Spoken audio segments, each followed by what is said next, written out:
اللهم صل على سيدنا ومولانا محمد أفضل صلواتك بعدد معلوماتك وبارك وسلم وصل عليه. بسم اللہ الرحمن الرحیم.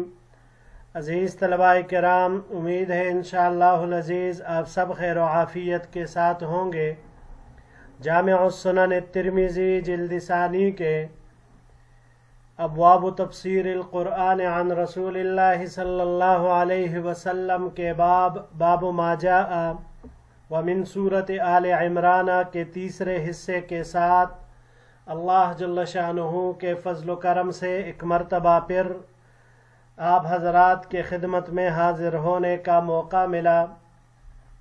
الحمدللہ تعالی. عزیز طلباء کرام، آج ہمارا سبق نمبر 339 ہے، تو بڑھتے ہیں اپنے سبق کی طرف.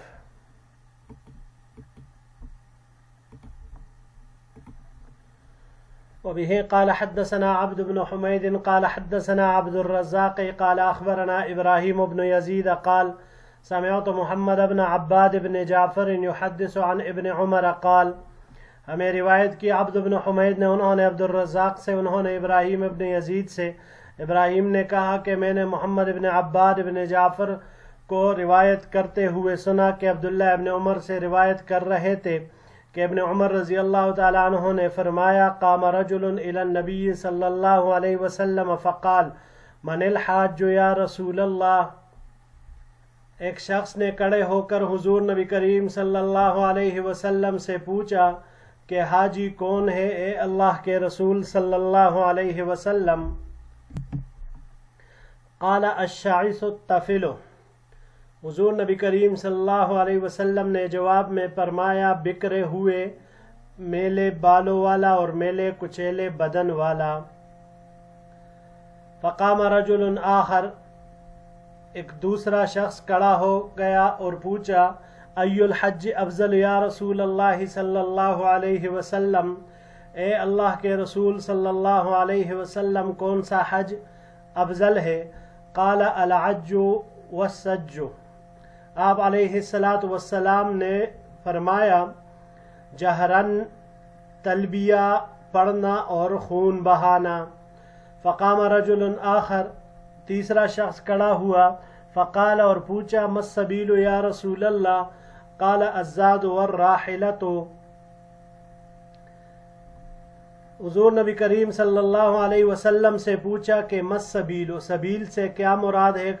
حج کے بارے میں جو آیا ہے من استطاع الیہ سبیلا، کہ اس سے کیا مراد ہے؟ تو آپ علیہ السلام نے فرمایا الزاد والراحلۃ، کہ توشہ اور سواری یہ دونوں چیزیں ہونی چاہیے. ھذا حدیث غریب، ھذا حدیث لا نعرفہ الا من حدیث ابراہیم ابن یزید الخوزی المکی. یہ حدیث ہم اسے نہیں جانتے مگر ابراہیم ابن یزید الخوزی المکی کی طریق سے.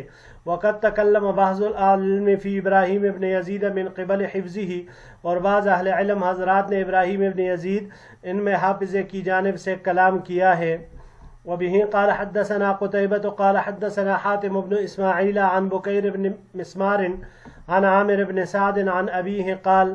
ہمیں روایت کی قتیبہ نے، انہوں نے حاتم بن اسماعیل سے، انہوں نے بکیر بن مسمار سے، انہوں نے عامر بن سعد سے، انہوں نے اپنے والد سعد رضی اللہ تعالیٰ عنہ سے. قال انہوں نے فرمایا لما نزلت هذه الآية تعالوا ندعو أبناءنا وأبناءكم ونساءنا ونساءكم، جب یہ آیت نازل ہوئی دعا رسول اللہ صلی اللہ علیہ وسلم علیا وفاطمۃ وحسنا وحسینا فقال اللہم ہؤلاء اہلی. حضور نبی کریم صلی اللہ علیہ وسلم نے حضرت علی، فاطمہ الزہرا، حسنین کریمین، ان کو بلا کر ارشاد فرمایا کہ اے اللہ یہ میرے اہل ہیں، یہ میرے گھر والے ہیں. ھذا حدیث حسن غریب صحیح. یہ حدیث حسن غریب صحیح ہے. جی عزیز طلباء کرام، پہلی روایت سورہ آل عمران کی آیت نمبر 97 وَلِلَّهِ عَلَى النَّاسِ حِجُّ الْبَيْتِ مَنِ اسْتَطَاعَ إِلَيْهِ سَبِيلًا، اور اللہ کے لیے لوگوں کے ذمے بیت اللہ کا حج کرنا ہے اس شخص کے ذمے جو وہاں تک پہنچنے کی طاقت رکھتا ہے۔ تو اس آیت کریمہ کے نازل ہونے کے بعد صحابہ کرام مختلف سوالات کرنے لگے۔ چنانچہ ایک شخص نے کھڑے ہو کر پوچھا کہ اللہ کے رسول صلی اللہ علیہ وسلم، حاجی کا بہترین حال کیا ہے؟ حاجی کون ہے؟ تو آپ علیہ السلام نے فرمایا الشاعث الطفل، بکھرے ہوئے میلے بالوں والا، میلے کچیلے بدن والا۔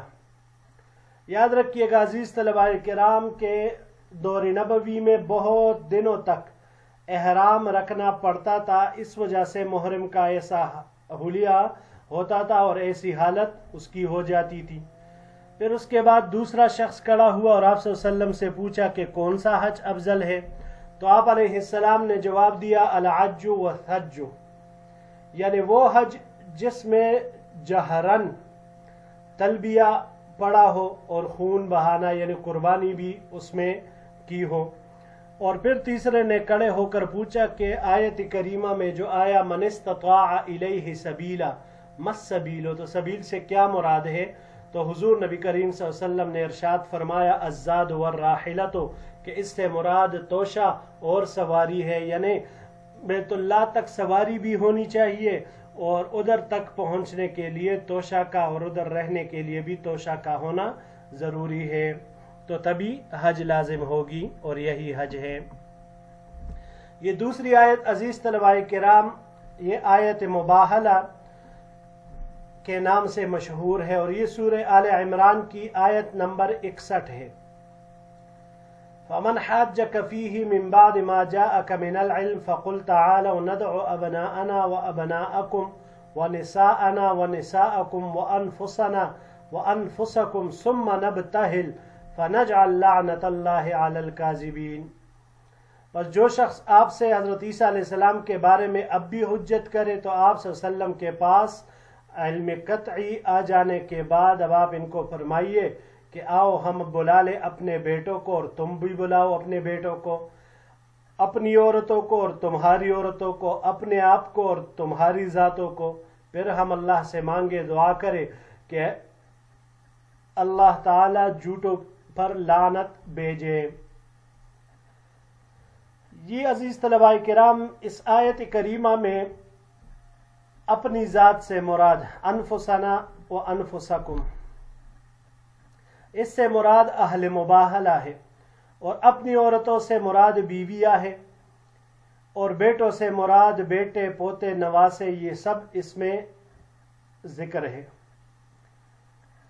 حضور نبی کریم صلی اللہ علیہ وسلم نے جب یہ آیت نازل ہوئی تو حضرت علی رضی اللہ تعالی عنہ، فاطمۃ الزہرا اور حسنین کریمین رضی اللہ تعالی عنہم اجمعین، ان سب کو بلایا اور اپنے پاس بٹھا کر اللہ کے دربار میں عرض کی اللہم ہؤلاء اہلی، یا الہی یہ میرے گھر والے ہیں، یعنی آپ علیہ الصلاۃ والسلام ان حضرات کو لے کر مباہلہ کرنے کے لیے گھر سے نکلے، مگر نجران کے نصارہ نے مشورہ کر کے جواب دیا کہ ہم آپ سے مباہلہ نہیں کرنا چاہتے بلکہ مصالحت کرنا چاہتے ہیں، تو چنانچہ انہوں نے بعد میں حکومت اسلامیہ کی ماتحتی قبول کی اور مصالحت کر کے واپس لوٹ گئے۔ اگر مباہلے کے لیے تیار ہو جاتے تو ہلاکت ان کی یقینی تھی۔ جی بڑھتے ہیں اگلی روایت کی طرف۔ وبه قال حدثنا ابو قريب قال حدثنا وكيع عن ربيع وهو ابن صبيح وحماد بن سلمة عن ابي غالب قال، ہمیں روایت کی ابو قریب نے، انہوں نے وکیع سے، انہوں نے ربیع سے، اور وہ ابن صبیح ہے، وہ حماد بن سلمہ سے، اور انہوں نے ابو غالب سے، ابو غالب نے کہا رأى ابو امامۃ رؤوسا منصوبۃ على درج دمشق فقال ابو امامہ، حضرت ابو امامہ رضی اللہ تعالی عنہ نے دمشق کے راستے پر نصب کیے ہوئے سر دیکھے تو انہوں نے فرمایا کلاب النار شر قتلى تحت ادیم السماء، یہ لوگ دوزخی کتے ہیں اور بدترین مقتول ہے آسمان کی نچلی سطح کے، یعنی آسمان کے نیچے یہ بدترین مقتول ہے۔ خیر قتل من قتلوہ، اور بہترین مقتول وہ ہے جن کو ان لوگوں نے قتل کیا ہے، یعنی جو ان کے ہاتھوں سے قتل ہو کر شہید ہوئے وہ بہترین تھے۔ ثم قرأ، پھر انہوں نے یہ آیت کریمہ تلاوت فرمائی، یوم تبیض وجوہ وتسود وجوہ الی آخر الآیہ۔ قلت لأبی امامہ، میں نے ابو امامہ رضی اللہ تعالی عنہ کی خدمت میں عرض کیا، انت سمعتہ من رسول اللہ صلی اللہ علیہ وسلم، یہ جو بات آپ نے کی تو کیا یہ آپ نے حضور صلی اللہ علیہ وسلم سے سنی؟ قال لو لم اسمعه الا مرة او مرتين او ثلاثا او اربعا حتى عد سبعا ما حدثتكموه۔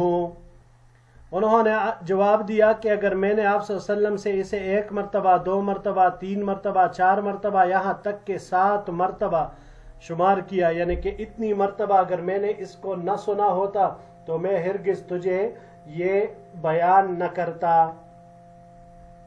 ھذا حدیث حسن، یہ حدیث حسن ہے۔ وہ ابو غالب اسمہ حزور، ان کا نام حزور ہے۔ وہ ابو امامہ الباہلی، ابو امامہ الباہلی رضی اللہ تعالی عنہ اسمہ صدی بن عجلان وہو سید باہلۃ، یہ صدی ابن عجلان ہے اور باہلہ کے سید تھے، بڑے تھے۔ حدثنا عبد بن حمید قال حدثنا عبد الرزاق عن معمر عن بهز بن حكيم عن أبيه عن جده أنه سمع النبي صلی اللہ علیہ وسلم، ہمیں روایت کی عبد بن حمید نے، انہوں نے عبد الرزاق سے، انہوں نے معمر سے، انہوں نے بهز بن حکیم سے، انہوں نے اس کے والد سے اور انہوں نے اس کے دادا سے،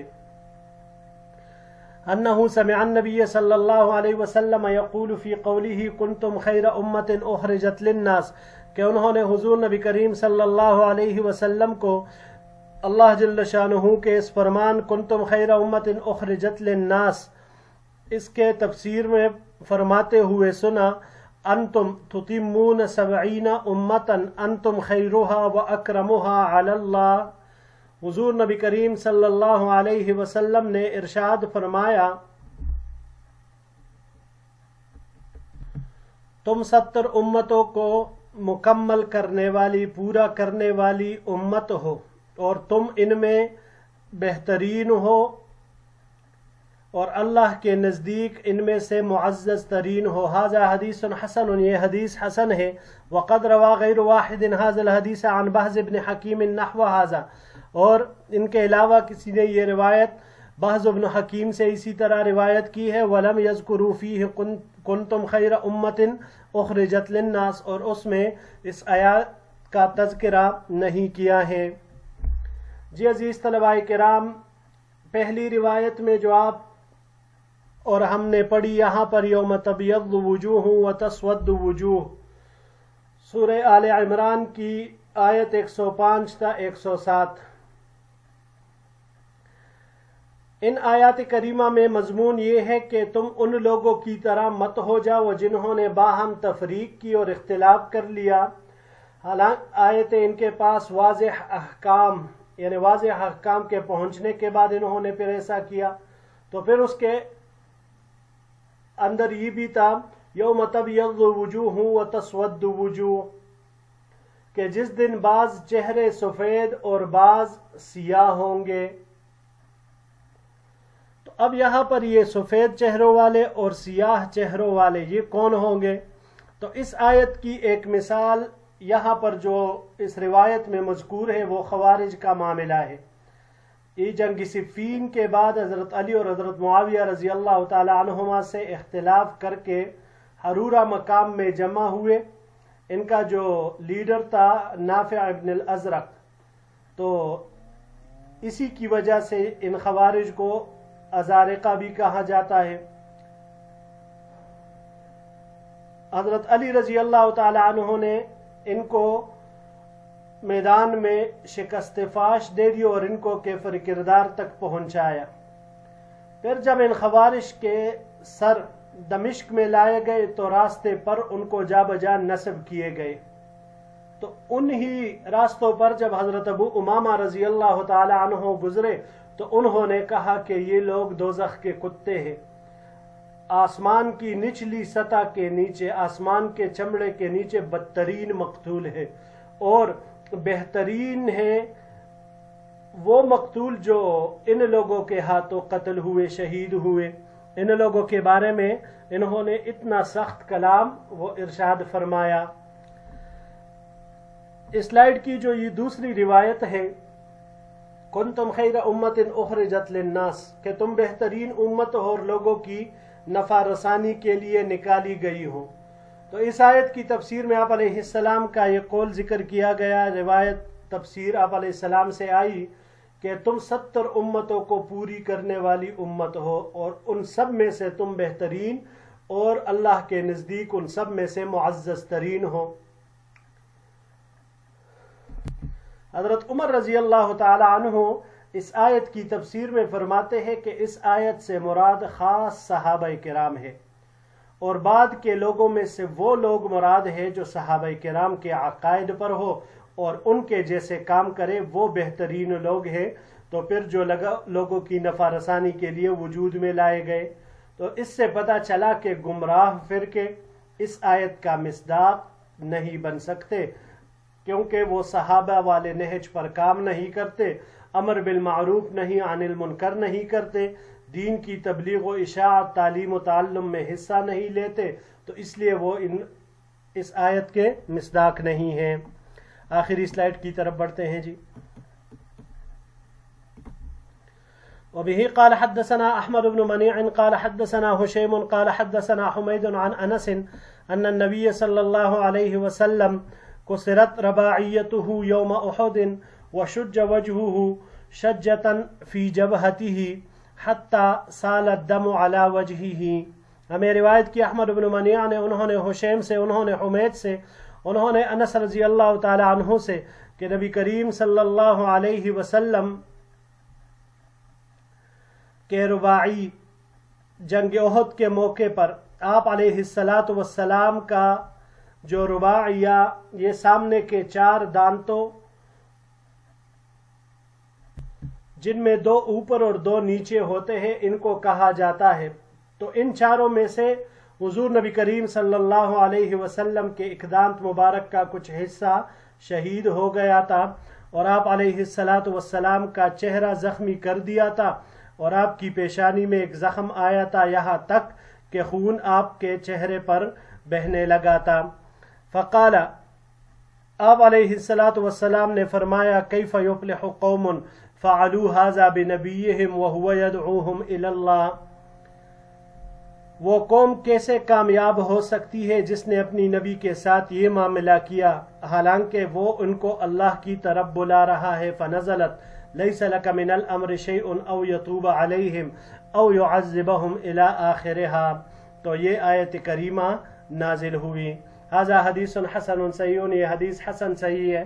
وبه قال حدثنا احمد بن منيع وعبد بن حميد قال حدثنا يزيد بن هارون قال حدثنا حميد عن انس ان رسول الله صلى الله عليه وسلم شج في وجهه وكسرت رباعيته ورمي رمية على كتفه فجعل الدم يسيل على وجهه وهو يمسحه۔ ہمیں روایت کی احمد بن منیع اور عبد بن حمید نے، دونوں فرماتے ہیں، ہمیں روایت کی یزید بن ہارون نے، انہوں نے حمید سے، انہوں نے انس رضی اللہ تعالی عنہ سے، کہ حضور نبی کریم صلی اللہ علیہ وسلم کے چہرے مبارک پر زخم آیا، اور آپ صلی اللہ علیہ وسلم کا دانت مبارک شہید کر دیا گیا، اور آپ کے شانے پر سخت چوٹ ماری گئی، جس کی وجہ سے خون آپ علیہ السلام کے چہرے پر بہنے لگا۔ آپ صلی اللہ علیہ وسلم اس کو پونچھ رہے تھے، وَيَقُولُ، اور فرما رہے تھے، كَيْفَ تُفْلِحُ أُمَّةٌ فَعَلُوا هَذَا بِنَبِيِّهِمْ وَهُوَ يَدْعُوهُمْ إِلَى اللَّهِ، وہ امت کیسے کامیاب ہو سکتی ہے جس نے اپنے نبی کے ساتھ یہ معاملہ کیا، اس حال میں کہ وہ ان کو اللہ کی طرف بلا رہا ہے۔ فانزل اللہ تبارک و تعالی لیس لک من الامر شیء او یتوب علیہم او یعذبہم فانہم ظالمون۔ سمعت عبد بن حمید یقول غلط یزید بن ہارون فی ھذا، امام ترمذی فرماتے ہیں کہ میں نے عبد بن حمید کو فرماتے ہوئے سنا کہ یزید ابن ہارون اس میں غلط ہوئے ہیں، خطا ہوئے ہیں، ھذا حدیث حسن صحیح، یہ حدیث حسن صحیح ہے۔ یہ یزید ابن ہارون کی غلطی یہاں پر یہی ہے کہ یہ چوٹ آپ علیہ السلام کے شانے پر نہیں بلکہ ماتھے پر آئی تھی۔ یہاں پر انہوں نے کہا وَرُمِيَ رَمْيَةً عَلَىٰ كَتِفِهِ، یہ غلط ہے۔ آپ صلی اللہ علیہ وسلم کے ماتھے پر چوٹ آئی تھی، فَجَعَلَ الدَّمُ يَسِيلُ عَلَىٰ وَجْهِهِ، اب ظاہر سی بات ہے ماتھے پر چوٹ آئے تو اس کا خون وہ چہرے پر آ کر بہے گا، تو اس لیے یہ کہہ رہے کہ یہ غلط ہے۔ جی عزیز طلباء کرام، یہ حضور نبی کریم صلی اللہ علیہ وسلم جنگ احد میں آپ علیہ السلام زخمی ہوئے تھے، تو زخمی ہونے کے بعد یہی فرمایا گیا تھا، اور زخمی ہونے کے ساتھ ساتھ آپ علیہ السلام کا دندان مبارک بھی شہید ہو گیا تھا، چہرہ مبارک زخمی ہو گیا تھا، ماتھے پہ زخم آ گیا تھا۔ تو یہ آیت نمبر 128 سورہ آل عمران کی لیس لک من الامر شیء او یتوب علیہم او یعذبہم فانہم ظالمون، آپ صلی اللہ علیہ وسلم کا کچھ اختیار نہیں، یا تو اللہ تعالیٰ ان کی طرف توجہ فرمائیں گے یا ان کو سزا دیں گے کیونکہ یہ لوگ ظالم ہیں۔ تو یاد رکھیے گا عزیز طلباء کرام کہ یہ آیات پاک اس وقت نازل ہوئی اور آپ علیہ السلام کو بددعا کرنے سے روک دیا گیا کہ اب یا تو اللہ جل شانہ ان کے اوپر رجوع رحمت فرمائیں گے او یتوب علیہم، اور یا دوسرے طریق سے پھر یہ ہوگا کہ اللہ جل شانہ ان کو عذاب میں مبتلا کر دے گا، تو آپ ان کو بددعا نہ دیجیے بلکہ اللہ جل شانہ ان کا معاملہ خود ہی دیکھ لے گا۔ جی عزیز طلباء کرام، یہی تک ہمارا آج کا سبق تھا۔ انشاءاللہ العزیز زندگی رہی تو اگلے درس میں ایک نئے باب کے ساتھ پھر آپ کی خدمت میں حاضر ہوں گے۔ السلام علیکم ورحمۃ اللہ وبرکاتہ۔